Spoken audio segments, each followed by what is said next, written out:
Hello dear friends, KAS ട്യൂട്ടറിൻ്റെ പുതിയ വീഡിയോയിലേക്ക് എല്ലാവർക്കും സ്വാഗതം. അപ്പോൾ ഇത് ഇന്ത്യൻ എക്കോണമിയുടെ 7ാമത്തെ ക്ലാസ്സാണ്. നമ്മളിവിടെ ഇൻഡസ്ട്രിയൽ സെക്ടർ സ്റ്റാർട്ട് ചെയ്യുകയാണ് ഇന്നത്തെ ക്ലാസ്സിൽ. അപ്പോൾ ഇൻഡസ്ട്രിയൽ സെക്ടർ നോക്കുകയാണെങ്കിൽ India inherited weak industrial base, underdeveloped infrastructural facilities and a stagnant economy at the time of independence. Industrial sector നോക്കുകയാണെങ്കിൽ വളരെ ഡിസിസീവായിട്ടുള്ള ഒരു റോളാണ് ഒരു എക്കോണമിയുടെ ഓവറോൾ ഗ്രോത്തിൽ. അത് ഔട്ട്പുട്ടിൻ്റെ സൈഡിൽ ആംഗിളിൽ നിന്ന് നോക്കിയാലും എംപ്ലോയ്മെൻറ്റിൻ്റെ ആംഗിളിൽ നിന്ന് നോക്കിയാലും വളരെയധികം വലിയ ഒരു കോൺട്രിബ്യൂഷനാണ് ഇൻഡസ്ട്രിയൽ സെക്ടർ പ്രൊവൈഡ് ചെയ്യുന്നത്.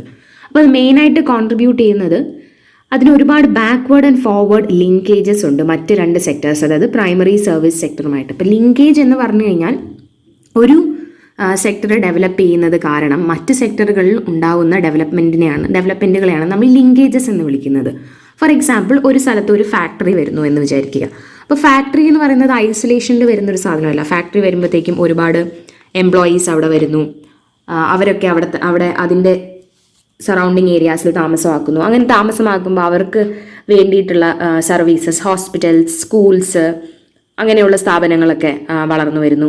അതിനോടൊപ്പം തന്നെ അവർക്ക് ആവശ്യമായ പലവിധ സർവീസസ്, എൻ്റർടൈൻമെൻറ്റ് സെൻറ്റേഴ്സ്, അങ്ങനെ പല അതിനോടനുബന്ധിച്ചുള്ള ഒരുപാട് മേഖലകളിൽ ഇംപ്രൂവ്മെൻറ്റ്സ് ഉണ്ടായി വരുന്നു, അല്ലെങ്കിൽ അഡ്വാൻസ്മെൻറ്റ്സ് ഉണ്ടായി വരുന്നു. അപ്പോൾ അതിനെയാണ് നമ്മൾ ലിങ്കേജസ് എന്ന് വിളിക്കുന്നത്. ഇതിപ്പോൾ പറഞ്ഞതെല്ലാം സർവീസ് സെക്ടറിൻ്റെ റിലേറ്റഡ് ആയിട്ടുള്ള ലിങ്കേജസ് ആണ്. അതുപോലെ തന്നെ ഒരുപാട് ആളുകൾ, ഒരു സ്ഥലത്തെ പോപ്പുലേഷൻ ഒരുപാട് കൂടുമ്പോൾ അവിടെ ഫുഡിന് ഡിമാൻഡ് അധികമായിട്ട് വരുന്നു. അങ്ങനെ വരുമ്പോൾ അഗ്രികൾച്ചറൽ സെക്ടറിൽ കൂടുതൽ ഡിമാൻഡ് വരുന്നു, അഗ്രികൾച്ചർ സെക്ടർ ഡെവലപ്പ് ചെയ്യുന്നു. ഇതുപോലെ ഇൻഡസ്ട്രിയൽ സെക്ടറാണ് ഒരു എക്കോണമിയിൽ ഏറ്റവും അധികം ബാക്ക്വേർഡ് ആൻഡ് ഫോർവേഡ് ലിങ്കേജസ് ഉള്ള സെക്ടർ. പിന്നെ it contributes close to 30% of total gross value added. 30% gross value ആഡഡിൽ കോൺട്രിബ്യൂഷൻ ഉള്ള സെക്ടറാണ് ഇൻഡസ്ട്രിയൽ സെക്ടർ. പിന്നെ പറയാനുള്ളത്, ഫസ്റ്റ് പ്ലാനിൽ നോക്കുകയാണെങ്കിൽ industrial development largely consumer goods സെക്ടറിലാണ് കൺഫൈൻ ചെയ്തിരുന്നത്. ഇമ്പോർട്ടൻറ്റ് ഇൻഡസ്ട്രീസ് ഉണ്ടായിരുന്നത് cotton, textiles, sugar, salt, soap, leather, paper, അങ്ങനെയുള്ള ഇൻഡസ്ട്രീസ്. അതായത് കൂടുതലായിട്ടും ഒരു അണ്ടർ ഡെവലപ്ഡ് എക്കോണമിയുടെ ക്യാരക്ടറിസ്റ്റിക്സ് ആണ് കാണിച്ചിരുന്നത്. ഇൻ്റർമീഡിയറ്റ് പ്രോഡക്ട്സ് പ്രൊഡ്യൂസ് ചെയ്യുന്ന, അതായത് call, cement, steel, power, alcohol, ഇങ്ങനെയുള്ള ഇൻഡസ്ട്രീസും എസ്റ്റാബ്ലിഷ് ചെയ്തിരുന്നു. പക്ഷേ അതിൻ്റെ പ്രൊഡക്ഷൻ വളരെ കുറവായിരുന്നു. പ്രൊഡക്റ്റീവ് കപ്പാസിറ്റിയും വളരെ ലെസ് ആയിരുന്നു. സിമെൻറ്റിന് മാത്രമാണ് ഉള്ളതിൽ വെച്ച് ഏറ്റവും ഹൈ പ്രൊഡക്ഷൻ കപ്പാസിറ്റി ഉണ്ടായിരുന്നത്. അതോടൊപ്പം തന്നെ അതുകൊണ്ട് തന്നെ കൺസ്യൂമർ ഗുഡ്സ് ഇൻഡസ്ട്രീസ് വളരെ വെൽ എസ്റ്റാബ്ലിഷ്ഡ് ആയിരുന്നു എങ്കിലും പ്രൊഡ്യൂസർ ഗുഡ്സ് ഇൻഡസ്ട്രീസ് വളരെയധികം ലാഗ് ചെയ്യുന്നതായിട്ടാണ് കാണുന്നത്. പിന്നെ അതോടൊപ്പം തന്നെ ഫസ്റ്റ് പ്ലാനിൽ ഒരു ലാർജ് സ്കെയിൽ ഇൻഡസ്ട്രിയൽ പ്രോഗ്രാംസിനുള്ള ഒരു വിഷൻ ഒന്നും ഉണ്ടായിരുന്നില്ല. അതൊക്കെ സെക്കൻഡ് പ്ലാൻ തൊട്ടാണ് തുടങ്ങുന്നത്. സെക്കൻഡ് പ്ലാനാണ് ഏറ്റവും കൂടുതൽ പ്രയോറിറ്റി കൊടുത്തിരുന്നത് ഇൻഡസ്ട്രിയലൈസേഷൻ ആണ്. നമുക്കറിയാവുന്ന പോലെ മഹാലനോബിസ് മോഡൽ ബേസ് ചെയ്താണ് സെക്കൻഡ് പ്ലാൻ റോൾ ഔട്ട് ചെയ്തത്. അപ്പോൾ it was mainly concern with the task of establishing basic and capital goods industries. 3 steel plants ആണ്, 1 മില്യൺ ഇൻഗോട്ട് കപ്പാസിറ്റി ഉള്ള 3 steel plants, Bhilai, Rourkela, Durgapur plants ഒക്കെ സെക്കൻഡ് പ്ലാനിൻ്റെ സമയത്താണ് വരുന്നത്. തേർഡ് 5 ഇയർ പ്ലാനും ഇതേപോലെ തന്നെ basic and capital goods producer industries ഒക്കെയാണ് അതിലൊക്കെയാണ് focus ചെയ്തിരുന്നത്. അതോടൊപ്പം തന്നെ അത് മെഷീൻ ബിൽഡിംഗ് പ്രോഗ്രാംസിൽ സ്പെഷ്യൽ എംഫസിസ് കൊടുത്തിരുന്നു. സോ ദാറ്റ് പിന്നീടുള്ള എക്കോണമിയുടെ ഗ്രോത്ത് സെൽഫ് സസ്റ്റെയിനിങ് ആവുക എന്നുള്ള ഒരു എയിമോടെയാണ് അത് വന്നിരുന്നത്. പിന്നെ സെക്കൻഡ് ആൻഡ് തേർഡ് പ്ലാൻസിൽ നമ്മൾ പറഞ്ഞ പോലെ ഏറ്റവും എംഫസിസ് ഉണ്ടായിരുന്നത് capital goods and basic industries build up ചെയ്യാനാണ്. ആൻഡ് ഈ ഇൻഡസ്ട്രീസ് മോസ്റ്റ്ലി പബ്ലിക് സെക്ടറിലാണ് ബിൽഡപ്പ് ചെയ്തിരുന്നത്. അതുകൊണ്ട് തന്നെ പബ്ലിക് സെക്ടറിന്റെ സൈസ് വളരെയധികം ഇൻക്രീസ് ചെയ്യുന്നതായിട്ട് കാണാം. ആൻഡ് കൺസ്യൂമർ ഗുഡ്സ് ഇൻഡസ്ട്രീസിന് നോക്കുകയാണെങ്കിൽ അത് മോസ്റ്റ്ലി പ്രൈവറ്റ് സെക്ടറിനാണ് ലീവ് ചെയ്തിരുന്നത്. പിന്നെ 6th പ്ലാനിലാണ് industrial production has increase by about 5 times. 6th plan പീരിയഡിലാണ് ഓൾമോസ്റ്റ് 5 times ആയിട്ട് വരുന്നത്. Industrial structure was widely diversified, covering broadly the entire range of consumer, intermediate and capital goods. ഒരു 6th plan ആവുമ്പോഴേക്ക് പിന്നീട് 6th plan നമ്മൾ നോക്കുകയാണെങ്കിൽ തന്നെ ഒരുപാട് industrial പോളിസിയിൽ ഒരുപാട് ചേഞ്ചസ് ഉണ്ടാവുന്ന ഒരു പീരിയഡാണ്. ഇൻഡസ്ട്രിയൽ ആൻഡ് ട്രേഡ് പോളിസീസ് വളരെയധികം സബ്സ്റ്റാൻഷ്യൽ ആയിട്ട് ലിബറലൈസ് ചെയ്തിരുന്നു.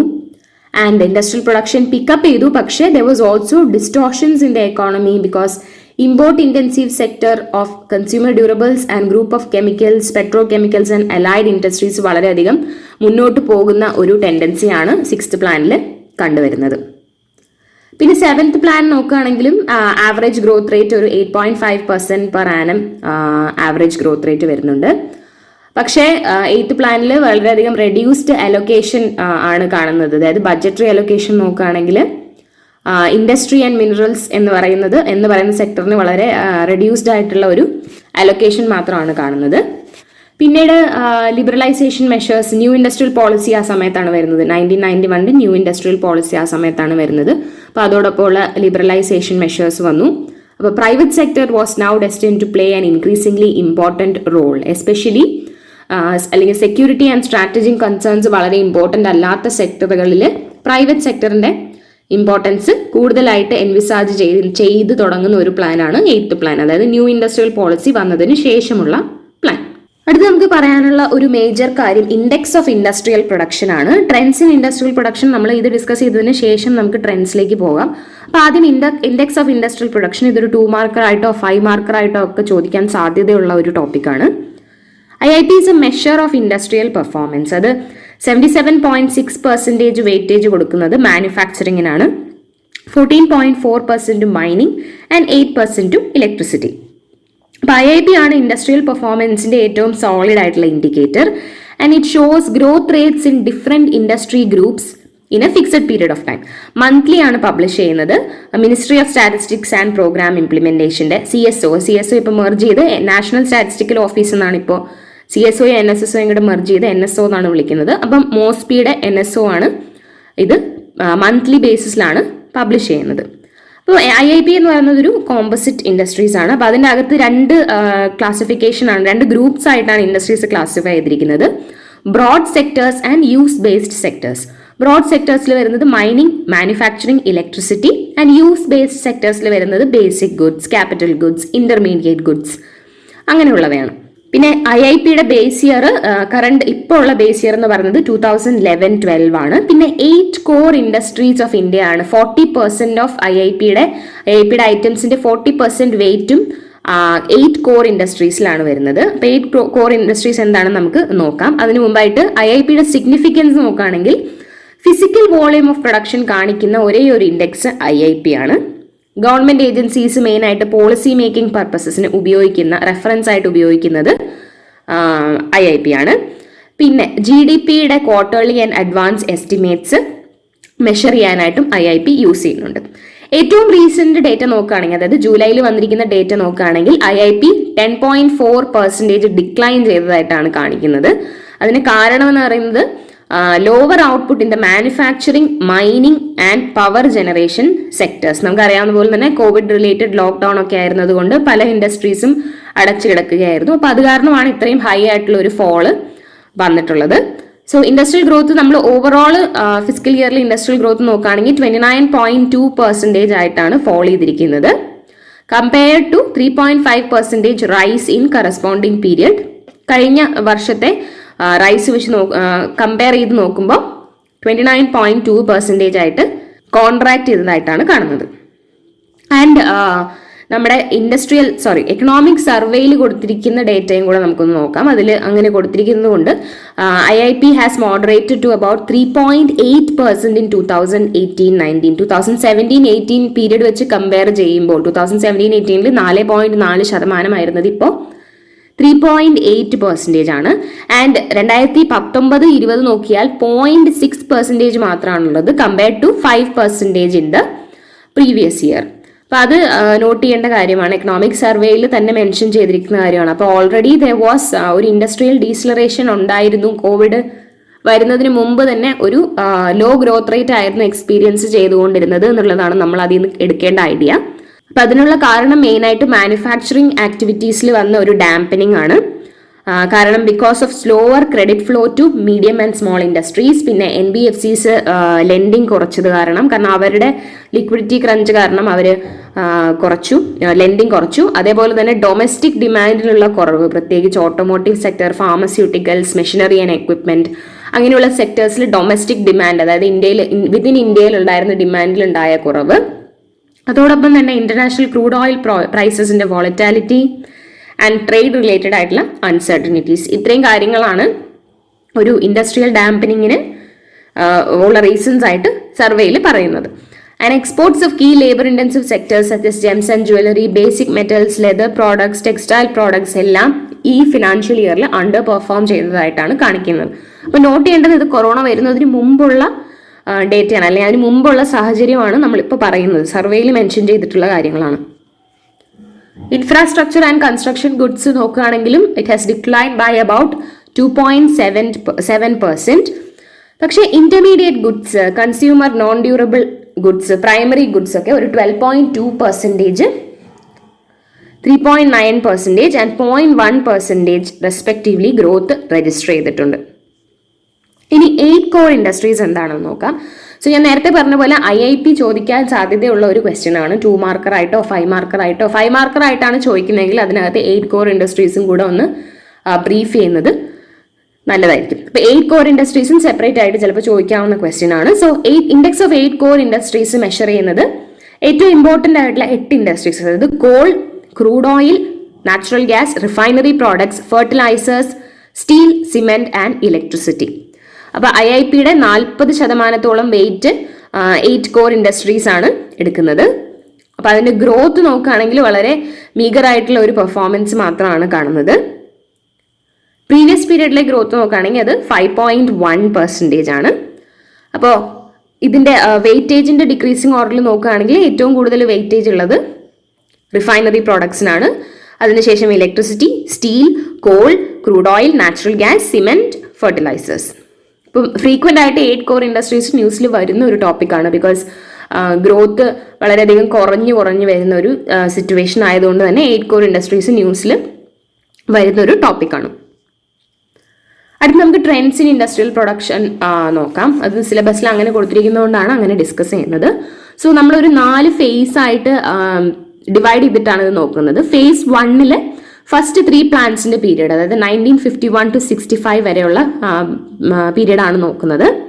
അപ്പോൾ അത് ഇൻഡസ്ട്രിയൽ ഡെവലപ്മെന്റിന്റെ ബേസിസ് ബിൽഡ് ചെയ്തത് ഈ പീരീഡിലാണ്. രണ്ടാമത് ഫേസ് 2 നോക്കുന്നത് 1965 to 1980 എന്നുള്ള പീരീഡ് ആണ്. Phase 3 1980-81 to 1990-91. അതിനുശേഷം ഫേസ് 4 പോസ്റ്റ് റിഫോം, അതായത് 91-92 മുതലുള്ള പീരീഡ് ആണ് നോക്കുന്നത്. അപ്പോൾ ഫേസ് 1ന്റെ ഒരു ഉദ്ദേശം എന്ന് പറയുന്നത് building up of a strong industrial base, അതാണ് അതിന്റെ ഉദ്ദേശം. അപ്പോൾ second and third plan especially Mahalanobis മോഡലിലാണ്, സെക്കൻഡ് ആൻഡ് തേർഡ് പ്ലാനിലാണ് മെയിനായിട്ട് ഇൻഡസ്ട്രിയൽ സെക്ടറിന് ഫോക്കസ് കൊടുത്തത്. അതിൽ തന്നെ ബേസിക് ആൻഡ് ക്യാപിറ്റൽ ഗുഡ്സ് ഇൻഡസ്ട്രീസിലാണ് ഏറ്റവും അധികം ഇൻവെസ്റ്റ്മെന്റ് നടത്തിയിട്ടുള്ളത്. അപ്പോൾ ഒരു വളരെ നോട്ടീസബിൾ ആയിട്ടുള്ള ഗ്രോത്ത് ആക്സിലറേഷൻ ആണ് ഈ പീരീഡിൽ ഉണ്ടായിട്ടുള്ളത്. 1965 അപ് ടു 1965 വരെയുള്ള പോയിന്റ് നോക്കുകയാണെങ്കിൽ 5.7% ഫസ്റ്റ് പ്ലാനിൽ ഉണ്ടായിരുന്ന ഗ്രോത്ത് റേറ്റ് സെക്കൻഡ് പ്ലാൻ ആയപ്പോഴേക്കും അത് 7.2% ആയിട്ട് ഇൻക്രീസ് ചെയ്തു and further to 9% in the third plan.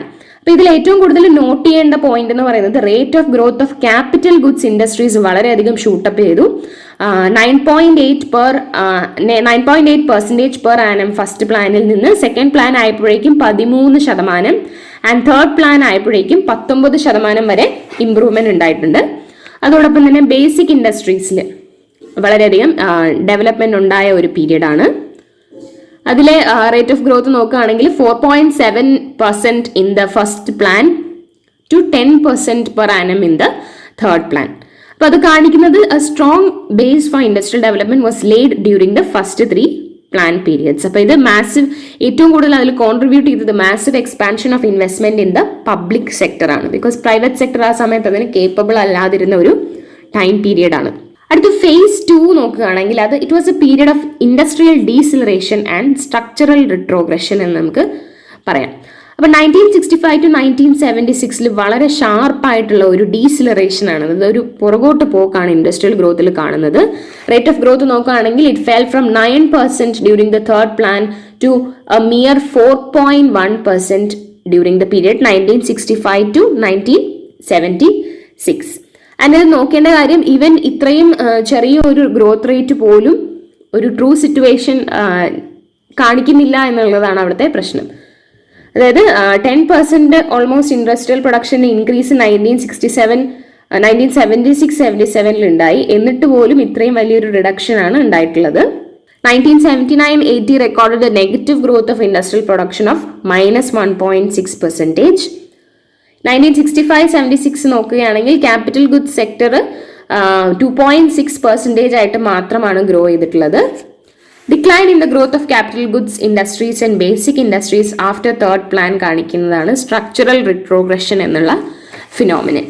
അപ്പോൾ we know that from the point of view of long run industrial development ഏറ്റവും ഇമ്പോർട്ടൻ്റ് ആയിട്ടുള്ള ഒരു ഗ്രൂപ്പ് ഓഫ് ഇൻഡസ്ട്രീസ് എന്ന് പറയുന്നത് ക്യാപിറ്റൽ ഗുഡ്സ് ഇൻഡസ്ട്രീസ് ആണ്. അപ്പോൾ ക്യാപിറ്റൽ ഗുഡ്സ് ഇൻഡസ്ട്രീസിൽ ഉണ്ടായ ഈ കുറവ്, അതായത് 2.6% ഗ്രോത്ത് മാത്രമാണ് ഉണ്ടായത്. അത് വളരെയധികം ഇൻഡസ്ട്രിയുടെ ലോങ് റൺ ഗ്രോത്തിന് അല്ലെങ്കിൽ ലോങ് റൺ സസ്റ്റൈനബിലിറ്റിയെ അഫക്റ്റ് ചെയ്തു. ആൻഡ് ആകെപ്പാടെ ഹൈ ഗ്രോത്ത് ഉണ്ടായിരുന്ന ഒരു സെക്ടർ പറയുകയാണെങ്കിൽ it was those kind of industries that belonged to the elite oriented consumption goods sector. വളരെ ഹൈ അല്ലെങ്കിൽ എലൈറ്റ് ക്ലാസിന്റെ കൺസംഷൻ ഗുഡ്സ് സെക്ടറിൽ മാത്രമാണ് ഒരു ഇംപ്രൂവ്മെന്റ് ഉണ്ടായിട്ടുള്ളത്. അതായത് നമ്മൾ നോക്കുകയാണെങ്കിൽ there was a large increase in the output of man made fibres, beverages, perfumes, cosmetics, commercial, office and household equipment, watches, clocks, fine varieties of cloth. ഇങ്ങനെയുള്ള വളരെ റിച്ച് ആയിട്ടുള്ള ഒരു സെഗ്മെന്റ് യൂസ് ചെയ്യുന്ന type of ഗുഡ്സിനാണ് high demand ഉണ്ടായിരുന്നത്. അപ്പോൾ അതിന്റെ reasons നോക്കുകയാണെങ്കിൽ first of all exogenous factors ആണ് പറയുന്നത്. 1965-71 ഉണ്ടായ war, drought conditions, infrastructural constraints and bottlenecks, പിന്നെ 1973 ഓയിൽ ക്രൈസിസ്, ഇതൊക്കെയാണ് സ്ലോ ഡൗൺ ഇൻ ഗ്രോത്ത് ഒരു റീസൺ ആയിട്ട് പറയുന്നത്. പിന്നീട് പറയുന്ന ഒരു റീസൺ എന്ന് പറയുന്നത് low growth in agricultural sector. അപ്പൊ അഗ്രികൾച്ചറൽ സെക്ടറിൽ ലോ ഗ്രോത്ത് ഉണ്ടാകുമ്പോൾ രണ്ട് കാര്യങ്ങൾ സംഭവിക്കുന്നു. ഒന്ന്, ഇൻഡസ്ട്രിയൽ ഗ്രോത്ത് സ്ലോ ഡൗൺ ചെയ്യുന്നു. കാരണം ഇൻഡസ്ട്രിയൽ സെക്ടറിനുള്ള റോ മെറ്റീരിയൽസ് വരുന്നത് അഗ്രികൾച്ചർ സെക്ടറിൽ നിന്നാണ്. അപ്പൊ അവിടെ അഗ്രികൾച്ചർ സെക്ടറിന്റെ പ്രൊഡക്ഷൻ കുറയുമ്പോൾ നാച്ചുറൽ ആയിട്ടും ഈ സപ്ലൈ ഓഫ് റോ മെറ്റീരിയൽസ് ഇടിയുന്നു. അങ്ങനെ ഇൻഡസ്ട്രിയൽ ഗ്രോത്ത് കുറയുന്നു. രണ്ടാമത്തേത്, ഡിമാൻഡ് ഫോർ ഇൻഡസ്ട്രിയൽ ഗ്രോത്ത് കുറയുന്നു. കാരണം അഗ്രികൾച്ചറൽ സെക്ടറാണ് ഏറ്റവും കൂടുതൽ ആളുകളെ എംപ്ലോയ് ചെയ്യുന്ന, ഏറ്റവും കൂടുതൽ ആളുകൾക്ക് വരുമാനം വരുന്നത് അഗ്രികൾച്ചറൽ സെക്ടറിൽ നിന്നാണ്. അപ്പൊ നാച്ചുറലി അഗ്രികൾച്ചറൽ സെക്ടറിന്റെ ഗ്രോത്ത് കുറഞ്ഞിരിക്കുമ്പോൾ അവരുടെ ഇൻകംസിൽ കുറവുണ്ടാവുന്നു ആൻഡ് ഇൻ ടേൺ അവരുടെ ഡിമാൻഡിലും കുറവുണ്ടായിരുന്നു. അപ്പൊ ഈ രണ്ട് കാരണങ്ങളാണ് മെയിൻ ആയിട്ട് പറയുന്നത്. പിന്നീട് ഫേസ് 3 എന്നത് 1981 to 1991 വരെയുള്ള പീരീഡ് ആണ്. അപ്പൊ it is A period of industrial recovery. Rate of industrial growth was 6.4% per annum during 1981-85, 8.5% per annum during 7th plan and 8.3% in 1991. Better ആയിട്ടുള്ള ഒരു പ്രൊഡക്ടിവിറ്റിയിൽ ഉണ്ടായ ഇംപ്രൂവ്മെന്റ് ആണ്. അതാണ് അതിന്റെ ഏറ്റവും ഇമ്പോർട്ടൻ്റ് ആയിട്ടുള്ള ആസ്പെക്ട് നോക്കേണ്ടത്. കൂടുതൽ ഇൻപുട്ട് കൊടുത്തതുകൊണ്ടല്ല, പക്ഷേ പ്രൊഡക്ടിവിറ്റി ഇംപ്രൂവ്മെന്റ്സ് ഉണ്ടായതുകൊണ്ടാണ് ഒരു ഇൻഡസ്ട്രിയൽ റിക്കവറി ഈ പീരിയഡിൽ ഉണ്ടായത്. അപ്പോൾ ഇൻഡസ്ട്രിയൽ റിക്കവറി ഉണ്ടാവാനുള്ള കോസസ് നോക്കുകയാണെങ്കിൽ first of all new industrial policy and liberalised fiscal regime. അപ്പോൾ ന്യൂ ഇൻഡസ്ട്രിയൽ പോളിസി കാരണം it reduced domestic barriers to entry and expansion. Competition domestic ഇൻഡസ്ട്രിയിൽ അധികമായിട്ടുണ്ടായി.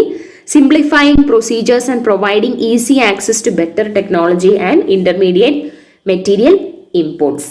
പിന്നെ ലിബറലൈസ്ഡ് ഫിസ്ക്കൽ റെജീം നോക്കുകയാണെങ്കിൽ സപ്ലൈ സൈഡ് ഫാക്ടേഴ്സിനെയാണ് നമ്മൾ liberalised fiscal റെജിമിന് include ചെയ്തിരിക്കുന്നത്. അപ്പൊ അതിന്റെ ഫീച്ചേഴ്സ് നോക്കുകയാണെങ്കിൽ high budgetary deficits were maintained, massive borrowing was resorted to, encouragement of dissaving. അപ്പൊ അതെല്ലാം ഡിമാൻഡിനെ, മാനുഫാക്ചർഡ് ഗുഡ്സിനുള്ള ഡിമാൻഡ് ജനറേറ്റ് ചെയ്യാനായിട്ട് അത് ഹെൽപ്പ് ചെയ്തു. അങ്ങനെ സപ്ലൈ സൈഡിൽ സപ്ലൈ റെസ്പോൺസ് വളരെയധികം ഉണ്ടായി. നമ്മൾ നേരത്തെ പറഞ്ഞതുപോലെ ഡിമാൻഡ് ഡാമ്പനായിരിക്കുകയായിരുന്നു. അപ്പം ഡിമാൻഡും ഡാമ്പനായിരിക്കുകയായിരുന്നു, സപ്ലൈയും ഡാമ്പനായിരിക്കുകയായിരുന്നു ഇൻഡസ്ട്രിയൽ റിട്രോഗ്രഷൻ പീരിയഡ് അല്ലെങ്കിൽ ഇൻഡസ്ട്രിയൽ ഡീസിലറേഷൻ പീരിയഡിൽ. അത് മാറ്റി സപ്ലൈ റെസ്പോൺസ് അഡക്വേറ്റ് ആകാനായിട്ട് ലിബറൽ ഫിസ്ക്കൽ പോളിസീസ് ഹെൽപ്പ് ചെയ്തു. പിന്നെ contribution to the agricultural sector, large ഫാമേഴ്സിന് വളരെയധികം പ്രോസ്പെരിറ്റി ഉണ്ടാവുകയും അഡീഷണൽ ഡിമാൻഡ് ഉണ്ടാവുകയും ചെയ്തു. അപ്പൊ നേരത്തെ നമ്മൾ പറഞ്ഞ രണ്ട് കോസസ്, ഒന്ന് low growth in agricultural sector, low demand for industrial goods അല്ലെങ്കിൽ restricted supply of raw materials. അപ്പോൾ അത് രണ്ടും അഡ്രസ് ചെയ്യാനായിട്ട് ഈ പീരീഡിൽ 1981-91 പീരീഡിൽ അത് രണ്ടും അഡ്രസ് ചെയ്യാൻ പറ്റി. അതോടൊപ്പം തന്നെ growth of service sector. There was a significant increase in government expenditure on all services in the 1980s. Consumption pattern of service class നോക്കുകയാണെങ്കിൽ, അതായത് ഹൈ ഇൻകം ഉള്ള ക്ലാസ്സുകൾ കൂടുതലും കൺസ്യൂമർ ഡ്യൂറബിൾ ഗുഡ്സ് ആണ് പർച്ചേസ് ചെയ്യാനായിട്ടുള്ള ടെൻഡൻസി ഉള്ളത്. ഇപ്പൊ നമുക്ക് വളരെ ലോ ഇൻകം സെഗ്മെന്റിലുള്ള ആളുകളെ നോക്കിക്കഴിഞ്ഞാൽ അവരാദ്യം അവരുടെ basic needs, food needs, shelter, അങ്ങനെയുള്ള ബേസിക് നീഡ്സ് ആണ് അവരാദ്യം അഡ്രസ് ചെയ്യാൻ ശ്രമിക്കുക. അപ്പൊ അത് കഴിഞ്ഞിട്ട് പിന്നെ അവർക്ക് എക്സസ് ഇൻകം ഉണ്ടെങ്കിൽ മാത്രമേ കൺസ്യൂമർ ഡ്യൂറബിൾസിനൊക്കെ ഡിമാൻഡ് ഉണ്ടാവുകയുള്ളൂ. അപ്പൊ അങ്ങനെ എക്സസ് ഇൻകം ഉണ്ടാകാനുള്ള സാധ്യത വളരെ കുറവാണ്. On the other hand service സെക്ടറിൽ വർക്ക് ചെയ്യുന്നവർക്ക് ഓൾറെഡി ഹൈ സാലറി ആയതുകൊണ്ട് തന്നെ ദേ ഹാവ് എ ഡിമാൻഡ്, അല്ലെങ്കിൽ അവരുടെ കൺസംഷൻ പാറ്റേൺ കുറച്ചുകൂടെ കൺസ്യൂമർ ഡ്യൂറബിൾസിൽ ഓറിയന്റഡ് ആണ്. അപ്പൊ അത് കാരണം കൺസ്യൂമർ ഡ്യൂറബിൾസിൽ ഒരു ഗ്രോത്ത് ഉണ്ടായത് കാരണം it encourage growth of the industrial sector. And last cause ആയിട്ട് പറയുന്നത് ഇൻഫ്രാസ്ട്രക്ചർ ഫാക്ടർ ആണ്. അതായത് ഒരു 1980s ഒരു ഇൻഫ്രാസ്ട്രക്ചർ ഇൻവെസ്റ്റ്മെന്റിൽ ഒരു റീസർജൻസ് കാണാൻ പറ്റുന്നുണ്ട്.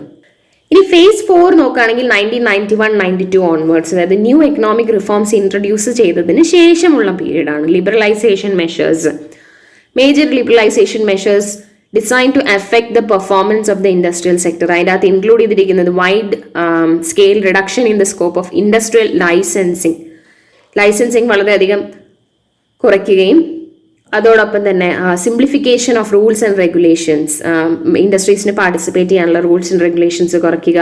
പിന്നെ ഡീ റിസർവേഷൻ, അതായത് reduction of areas exclusively reserve for the public sector, disinvestment of equity of public sector undertakings, enhancing foreign equity participation in domestic industrial undertakings, liberalization of trade and exchange rate policies, rationalization and reduction of customs and excise duties, പിന്നെ personal and corporate income tax reduction. അപ്പൊ ഇങ്ങനെയുള്ള liberalised ആയിട്ടുള്ള measures കാരണം industrial സെക്ടറിനുണ്ടായ positive contribution ആണ് നമ്മൾ face 4 കാണുന്നത്. അടുത്ത, what has been the effect of the liberalisation measures on the performance of industrial sector in the post reform period? May be അങ്ങനെ ഒരു ക്വസ്റ്റ്യൻ വരാമായിരിക്കാം. What has been the effect of liberalisation measures on the performance of industrial sector in the post reform period? അപ്പൊ 1990s period നോക്കുകയാണെങ്കിൽ, post reform period നോക്കുകയാണെങ്കിൽ up to the end of 9th plan ഒരുപാട് considerable fluctuations industrial ഗ്രോത്തിൽ ഉള്ളതായിട്ട് കാണാം. And their was A lack of consistency in industrial performance. നമ്മൾ പല വർഷങ്ങളിൽ പല ഇൻഡസ്ട്രീസിൽ ഒരു ഇൻകൺസിസ്റ്റന്റ് ആയിട്ടുള്ള പെർഫോമൻസ് ആണ് കണ്ടുവരുന്നത്. 1990s അല്ലെങ്കിൽ 8th പ്ലാനിന്റെ സമയത്ത് 7.4% ആയിരുന്ന ഗ്രോത്ത് റേറ്റ്.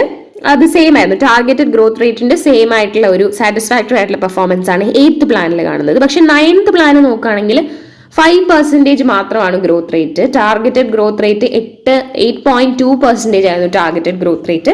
അപ്പോൾ വളരെ അൺസാറ്റിസ്ഫാക്ടറി ആയിട്ടുള്ള ഒരു പെർഫോമൻസ് ആണ് സെക്കൻഡ് ഹാഫ് ഓഫ് 1990s കാണുന്നത്. And last year of 9th പ്ലാനിൽ നോക്കുകയാണെങ്കിൽ വളരെ ഡിസ്മൽ ആയിട്ടുള്ള പെർഫോമൻസ് ആണ്. ജസ്റ്റ് 2.7% ഗ്രോത്ത് മാത്രമാണ് ഉണ്ടായിട്ടുള്ളത്. ഇനി what are the causes of such unsatisfactory industrial performance എന്ന് ചോദിക്കുകയാണെങ്കിൽ, first of all exposure to international competition. അപ്പം അതാണ് ഏറ്റവും important reason for the low growth rate പറയാവുന്നത്. ഇസ് ദാറ്റ് ഒരുപാട് നാൾ വളരെയധികം ടോട്ടലി പ്രൊട്ടക്റ്റഡ് ആയിരുന്ന ഒരു ഇന്റേണൽ കോമ്പറ്റീഷനിൽ നിന്നും എക്സ്റ്റേണൽ കോമ്പറ്റീഷനിൽ നിന്നും വളരെയധികം പ്രൊട്ടക്റ്റഡ് ആയിരുന്ന ഒരു ഇന്റേണൽ സെക്ടർ പെട്ടെന്ന് ഫോറിൻ കോമ്പറ്റീഷനിലേക്ക് എക്സ്പോസ് ആയപ്പോഴേക്കും സിഗ്നിഫിക്കൻ്റ് ആയിട്ടുള്ള ഇമ്പോർട്ട് ലിബറലൈസേഷൻ, ഇമ്പോർട്ട് ഡ്യൂട്ടീസിൽ വളരെയധികം കുറവ്, അപ്പം അങ്ങനെയൊക്കെ വന്നപ്പോൾ industrial sector was not prepared for such a phenomenon. അത് കാരണം ഒരു സ്ലോ ഡൗൺ ഉണ്ടായി എന്നുള്ളതാണ് ഫസ്റ്റ് കോസ്. പിന്നെ പറയാവുന്നത് സ്ലോ ഡൗൺ ഇൻ ഇൻവെസ്റ്റ്മെന്റ്, ഒരു വളരെ ഇമ്പോർട്ടൻ്റ് ആയിട്ടുള്ള ഫിനോമിനൻ ആണ് സ്ലോ ഡൗൺ ഓഫ് ഇൻവെസ്റ്റ്മെന്റ്. അപ്പോൾ capital formation in public and private sectors ആണ് ഇൻഡസ്ട്രിയൽ ഗ്രോത്തിന് ഒരു സ്റ്റിമുലസ് കൊടുക്കുന്നത്. ഡയറക്റ്റ് ഡിമാൻഡ് ആണെങ്കിലും indirect demand indirect form of demand ആണെങ്കിലും ഡയറക്റ്റ് ഫോം ഓഫ് ഡിമാൻഡിലാണെങ്കിലും ഏറ്റവും കൂടുതൽ ഒരു ഇംപെറ്റസ് കൊടുക്കുന്നത് ഇൻവെസ്റ്റ്മെന്റ് തന്നെയാണ്, പബ്ലിക് ഇൻവെസ്റ്റ്മെന്റ് തന്നെയാണ്. ഹവെവർ നമ്മൾ macro economic adjustment policies, economic reforms ചാപ്റ്ററിൽ പഠിച്ച പോലെ മാക്രോ എക്കണോമിക് അഡ്ജസ്റ്റ്മെന്റ് പോളിസീസ് IMFന്റെ ഡയറക്ഷനിൽ കൊടുക്കുമ്പോഴേക്കും വളരെയധികം പബ്ലിക് എക്സ്പെൻഡിച്ചർ കട്ട് ഡൗൺ ചെയ്യേണ്ട ഒരു സാഹചര്യം വന്നു. And since there is a strong complementarity between public investment and private investment, അതായത് public investment especially basic and capital goods ഇൻഡസ്ട്രീസിലും ഇൻഫ്രാസ്ട്രക്ചറൽ ഫെസിലിറ്റീസിന്റെ ഇംപ്രൂവ്മെന്റിലും ഒക്കെ കോൺസെൻട്രേറ്റ് ചെയ്തിരുന്നത് കൊണ്ട് തന്നെ അതിൽ ഹൈ ആയിട്ടുള്ള ഒരു റിഡക്ഷൻ പെട്ടെന്ന് വന്നപ്പോഴേക്കും it had a depressing effect on private investment also. അടുത്ത് നമുക്ക് പറയാവുന്ന ഒരു മേജർ റീസൺ ഇൻഫ്രാസ്ട്രക്ചറൽ കൺസ്ട്രെയിൻസ് ആണ്. It is perhaps the most important reason for unsatisfactory performance of industrial structure. അതിനകത്ത് വരുന്നത് inadequate availability of power and transportation bottlenecks, inadequate handling facilities at ports, പിന്നെ poor quality of infrastructure, frequent and unscheduled power breakdowns, poor road conditions, long handling time at ports. അപ്പൊ ഇങ്ങനത്തെയൊക്കെ factors lead to increase in the cost of manufacture. അത് adversely effects the competitiveness of domestic industry. അടുത്ത് നമുക്ക് പറയാവുന്ന ഒരു cost lack of funds അല്ലെങ്കിൽ difficulties in obtaining funds for expansion. അപ്പോൾ capital market development എന്ന് പറയുന്നത് ഇൻഡസ്ട്രിയൽ ഗ്രോത്തിന് വളരെ ഇമ്പോർട്ടന്റ് ആണ്. ബിക്കോസ് അതർവൈസ് പ്രൈവറ്റ് സെക്ടർ ക്യാപിറ്റലിസ്റ്റിന് റിസോഴ്സസ് കിട്ടാനായിട്ട്, എക്സ്പാൻഷന് വേണ്ടിയുള്ള റിസോഴ്സസ് കിട്ടാനായിട്ട് ഒരു ഡിഫിക്കൽട്ടി ഫേസ് ചെയ്യുന്ന ഒരു സിറ്റുവേഷൻ വരും. 1991 തൊട്ടുള്ള പീരീഡ് നോക്കുകയാണെങ്കിൽ 2 മേജർ മാർക്കറ്റ് സ്കാംസ് ആണ് ഉണ്ടായത്, 1992ലും 2001ലും. അപ്പൊ അങ്ങനെ സംഭവിച്ചപ്പോൾ ഇൻവെസ്റ്റർ കോൺഫിഡൻസ് വളരെയധികം ഇറോഡ് ചെയ്യുന്ന ഒരു സിറ്റുവേഷൻ ആണ്. നമ്മളിപ്പോൾ നോക്കിയാലും ക്യാപിറ്റൽ മാർക്കറ്റിലുള്ള ഇന്ത്യൻ പാർട്ടിസിപ്പേഷൻ വളരെ മീഗറാണ്. അപ്പോൾ അത് കാരണം ഈ ഇൻവെസ്റ്റർ കോൺഫിഡൻസ് ഇറോഡ് ആയത് കാരണം തന്നെ capitalist found it difficult to raise resources from the capital market. അതോടൊപ്പം തന്നെ ഫിനാൻഷ്യൽ ഇൻസ്റ്റിറ്റ്യൂഷൻസിൽ നോൺ പെർഫോമിംഗ് അസറ്റ്സിൽ വളരെയധികം ഇൻക്രീസ് ഉണ്ടാവുകയും അങ്ങനെ ഫിനാൻഷ്യൽ ഇൻസ്റ്റിറ്റ്യൂഷൻസിൽ നിന്നുള്ള ഫണ്ട് ഫ്ലോ കോർപ്പറേറ്റ് സെക്ടറിലേക്ക് കുറയുകയും ചെയ്തു. അപ്പോൾ there was a huge difficulty or lack of funds for expansion. പിന്നെ അടുത്ത cost sluggish growth in exports. 1990s ശേഷമുള്ള പീരീഡ് നോക്കുകയാണെങ്കിൽ എക്സ്പോർട്സ് വളരെ ചെറിയൊരു റേറ്റിൽ മാത്രമാണ് ഇൻക്രീസ് ചെയ്തിട്ടുള്ളത്. അതിന്റെ മെയിൻ കോസ് എന്ന് പറയുന്നത് increasing competition in international market. അതിന് 2 കോസസ് നമുക്ക് പറയാം. On the one hand inability of domestic industry to meet external competition, quality of products, delivery schedule, അങ്ങനെയുള്ള കാര്യങ്ങളൊക്കെ മീറ്റ് ചെയ്യാൻ പറ്റാതെ പോയത്. ആൻഡ് അതോടൊപ്പം രണ്ടാമത്തെ കോസ് പറയുന്നത് ഈസ്റ്റ് ഏഷ്യൻ ക്രൈസിസ്, 1997 ഒക്കർ ചെയ്ത ഈസ്റ്റ് ഏഷ്യൻ ക്രൈസിസ് കാരണം there was a sharp depreciation in external value of currencies in the East Asian region. അപ്പോൾ അങ്ങനെ വന്നപ്പോൾ ഇന്ത്യൻ എക്സ്പോർട്സ് അൺകോമ്പറ്റേറ്റീവ് ആകുന്ന ഒരു സിറ്റുവേഷൻ അറൈസ് ചെയ്തു. Then anomalies in tariff structure. അപ്പോൾ tariff സ്ട്രക്ചറിലെ anomalies കാരണം there was a large import of second hand machinery, basic materials, intermediate products. ഇതൊക്കെ വളരെയധികം ഇമ്പോർട്ട് ചെയ്യാനായിട്ട് തുടങ്ങി. അങ്ങനെ വന്നപ്പോഴേക്കും ഈ സെക്ടേഴ്സിലുള്ള ഡൊമസ്റ്റിക് ഇൻഡസ്ട്രിയൽ ഗ്രോത്ത് വളരെയധികം സഫർ ചെയ്തു. And next is contraction in consumer demand. അപ്പൊ അതിന് നമുക്ക് 3 എക്സ്പ്ലനേഷൻസ് മെയിൻ ആയിട്ട് കൊടുക്കാം. First of all, rural purchasing power വളരെയധികം കുറഞ്ഞു because of low agricultural growth and increased fluctuation in growth during the 1990s. Secondly, urban സെക്ടറിലും depressed ആയിട്ടുള്ള ഒരു പർച്ചേസിംഗ് പവർ ആണ് കണ്ടുവരുന്നത് ബിക്കോസ് വേരിയസ് കോസസ് കാരണം വെൽത്ത് ഇറോഷൻ സംഭവിക്കുന്ന ഒരു സിറ്റുവേഷൻ ഉണ്ടായി. അതോടൊപ്പം തന്നെ ഫൈനൽ കോസ് ആയിട്ട് പറയാവുന്നത് there was a distinct sign of reduced employment growth and also inequalities in the distribution of income. അതോടൊപ്പം തന്നെ deterioration in the quality of employment, ആളുകളുടെ കയ്യിലുള്ള പർച്ചേസിംഗ് പവർ കുറയുകയും അർബൻ പോപ്പുലേഷന്റെ സ്പെൻഡിങ് വളരെയധികം കുറയുകയും ചെയ്തു. അടുത്ത പീരീഡ് നോക്കുകയാണെങ്കിൽ 2002-2003 മുതലുള്ള പീരീഡ് ആണ് നോക്കുന്നത്. അതായത് period of the 10th plan witnessed A revival of industrial growth. Average rate of growth 8.2% ആയിട്ട് ഇൻക്രീസ് ചെയ്യുന്നതായിട്ട് കാണുന്നത്. 9th പ്ലാനിൽ 5% ആയിരുന്നത് 8.2% ആയിട്ട് ഇൻക്രീസ് ചെയ്തു. Rate of growth of capital goods sector നോക്കുകയാണെങ്കിൽ rate of growth of capital goods sector average around 14.4% per annum over the 10th plan. Last year 10th പ്ലാനിന്റെ last year ആകുമ്പോഴത്തേക്കും ഓൾമോസ്റ്റ് 18.2% ഗ്രോത്ത് ആണ് capital goods സെക്ടറിൽ കണ്ടുവരുന്നത്. And it was facilitated by the capacity additions across large industries.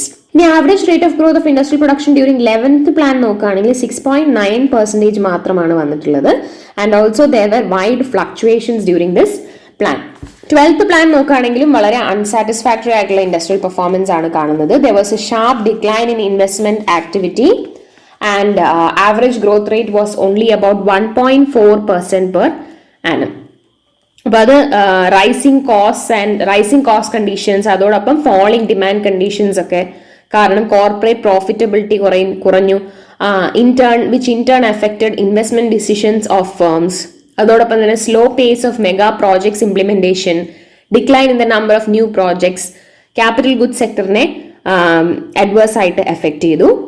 ഈ causes ഒക്കെ കാരണമാണ് മെയിനായിട്ട് ഒരു ഫോൾ ഉണ്ടായത്, ഇൻഡസ്ട്രിയൽ ഗ്രോത്തിൽ ഒരു ഫോൾ ഉണ്ടായത്. അതോടൊപ്പം തന്നെ ആ സമയത്ത് നമ്മുടെ 2013-14 എക്കണോമിക് സർവേ നോക്കുകയാണെങ്കിൽ consumer durables goods sector in India was phasing A huge constrain because ഒരു ലിമിറ്റഡ് ഡൊമസ്റ്റിക് മാർക്കറ്റ് മാത്രമാണ് ഉണ്ടായിരുന്നത്. ലിമിറ്റഡ് ഡൊമസ്റ്റിക് മാർക്കറ്റ് എന്ന് പറയുന്നത് പോപ്പുലേഷന്റെ ബേസിസിലല്ല, പെർ ക്യാപിറ്റൽ ഇൻകം വളരെ ലോ ആയിരുന്നത് കൊണ്ട് ലിമിറ്റഡ് ആയിട്ടുള്ള ഗ്രോത്ത് അല്ലെങ്കിൽ ലിമിറ്റഡ് ആയിട്ടുള്ള ഡിമാൻഡ് മാത്രമാണ് ഉണ്ടായിരുന്നത്. അതോടൊപ്പം തന്നെ കോർ ഇൻഡസ്ട്രീസിൽ ഉണ്ടായിരുന്ന ഒരു supply bottlenecks, supply side ഫാക്ടേഴ്സും അതിനൊരു കോസ് ആയിരുന്നു.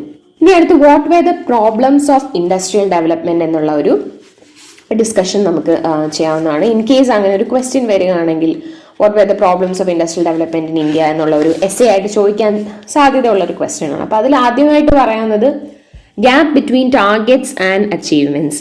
1980s ഒരു പീരീഡ് ഒഴിച്ചു നോക്കിക്കഴിഞ്ഞാൽ അപ്പോൾ മാത്രമാണ് 1980s മാത്രമാണ് targets of growth of the industrial sector were achieved. ബാക്കി നോക്കുകയാണെങ്കിൽ ഒരു എൻറ്റയർ പ്ലാൻ പീരീഡിലും achievement was below the target. ഒരു average shortfall in industrial achievement നോക്കുകയാണെങ്കിൽ about 20% in each plan pre liberalisation ഫേസിൽ നമുക്ക് കാണാം. പക്ഷെ അതിനുശേഷവും ടാർഗറ്റ്സ് അച്ചീവ് ചെയ്യാത്ത, പോസ്റ്റ് ലിബറലൈസേഷൻ ഫേസിലും ടാർഗറ്റ്സ് അച്ചീവ് ചെയ്യാത്ത ഒരു ടെൻഡൻസിയാണ് കണ്ടുവരുന്നത്. Second thing, missing middle sector.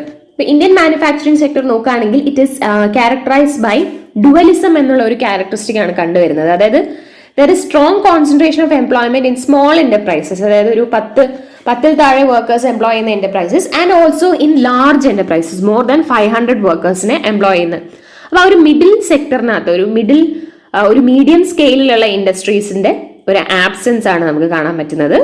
It implies a weak process of graduation of small firms and development of entrepreneurship. അതിന്റെ പ്രശ്നം എന്താന്ന് പറഞ്ഞാൽ ദ മാർക്കറ്റ് ഗെറ്റ് സ്പ്ലിറ്റ് രണ്ടായിട്ട്. അതായത് ഒന്ന്, ലോ ക്വാളിറ്റി പ്രോഡക്ട്സ് പ്രൊഡ്യൂസ് ചെയ്യുന്ന ലോ ഇൻകം കൺസ്യൂമേഴ്സിന് കേറ്റർ ചെയ്യുന്ന ഒരു മാർക്കറ്റ് സൈഡ്, ആൻഡ് അതിനെ സപ്ലൈ ചെയ്യുന്നത് സ്മോൾ സ്കെയിൽ ലോക്കൽ പ്രൊഡ്യൂസേഴ്സ് ആയിരിക്കും, and higher quality segment of high income consumers. അപ്പൊ ഈ ലാക്ക് ഓഫ് ഇന്റഗ്രേഷൻ എന്ന് പറയുന്നത് ഒരു വലിയ ഒരു മാർക്കറ്റിന് തടസ്സമായിട്ട്, അല്ലെങ്കിൽ മാനുഫാക്ചർഡ് കൺസ്യൂമർ ഗുഡ്സിന് ഒരു ഹ്യൂജ് മാർക്കറ്റ് ഉണ്ടാവുന്നതിന് തടസ്സമായിട്ട് നിൽക്കുന്ന ഒരു ഫാക്ടറാണ്.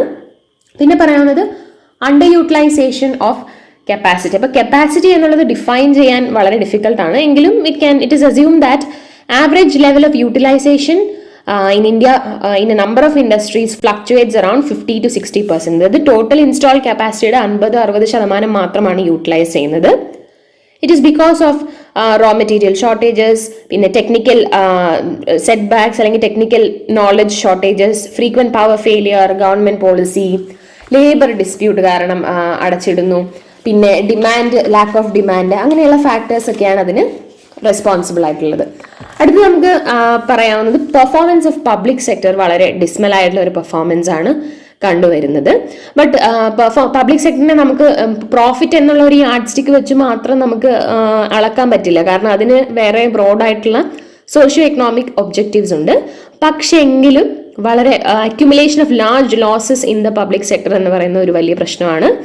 അതിന്റെ മെയിൻ കോസ് ആയിട്ട് പറയാവുന്നത് അൺറെമ്യൂണറേറ്റീവ് പ്രൈസിംഗ് പോളിസീസ് ആണ്. വളരെ ലെസ് പ്രൈസസ് ആയിട്ട് പ്രോഫിറ്റ് ഓറിയന്റഡ് അല്ലാത്ത പ്രൈസിംഗ് പോളിസീസ് ആണ് അതിന്റെ മേജർ കോസ്.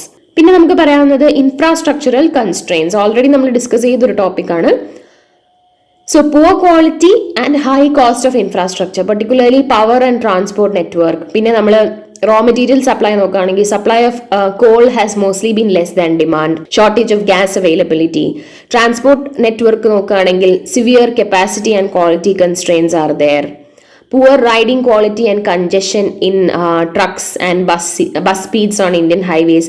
അതായത് റോഡ് കണ്ടീഷൻസ് വളരെ മോശമാകുമ്പോൾ അതിനെ സ്പീഡിനെ എഫക്റ്റ് ചെയ്യുന്നു.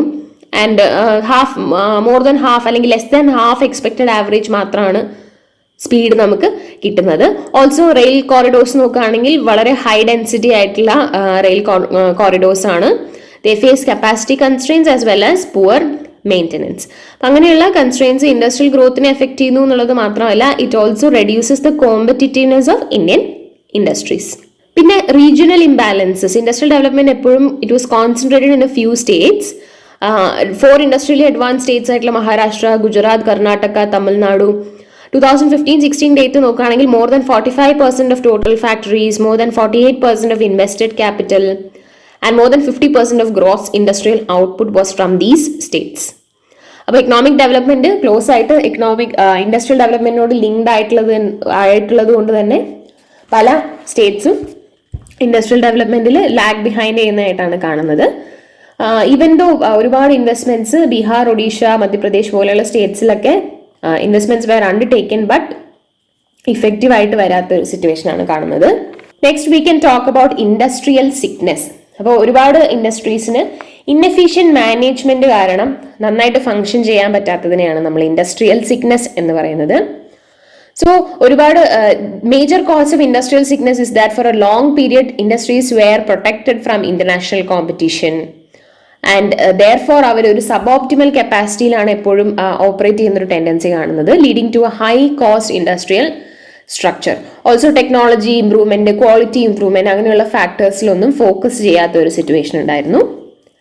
എമർജിംഗ് ചാലഞ്ചസ് നോക്കുകയാണെങ്കിൽ WTOന്റെ ഒരു ഫൗണ്ടർ മെമ്പറാണ് India. So India had to withdraw all quantitative restrictions on imports. അപ്പോൾ ഇമ്പോർട്ട് റെസ്ട്രിക്ഷൻ കുറച്ച് വന്നപ്പോഴേക്കും ഡൊമസ്റ്റിക് ഇൻഡസ്ട്രീസിന് ഇന്റൻസ് കോമ്പറ്റീഷൻ ഫേസ് ചെയ്യേണ്ട ഒരു സിറ്റുവേഷൻ വന്നു. And they could not deal with the pressure of this competition. Especially small scale ഇൻഡസ്ട്രീസിനൊന്നും ഈ competition withstand ചെയ്യാൻ പറ്റാത്ത ഒരു സാഹചര്യം വന്നു, പ്രത്യേകിച്ച് in the context of cheap imports. അപ്പോൾ അതാണ് നമുക്ക് പറയാവുന്ന മേജർ ആയിട്ടുള്ള ഒരു കാര്യം. So that's it for today. ഇത് ഇൻഡസ്ട്രിയൽ സെക്ടറിന്റെ ഫസ്റ്റ് മോഡ്യൂൾ ആണ്. ഇനിയുള്ള ക്ലാസ്സിലും ഇൻഡസ്ട്രിയൽ സെക്ടർ തന്നെയായിരിക്കും കണ്ടിന്യൂ ചെയ്യുന്നത്. Thank you.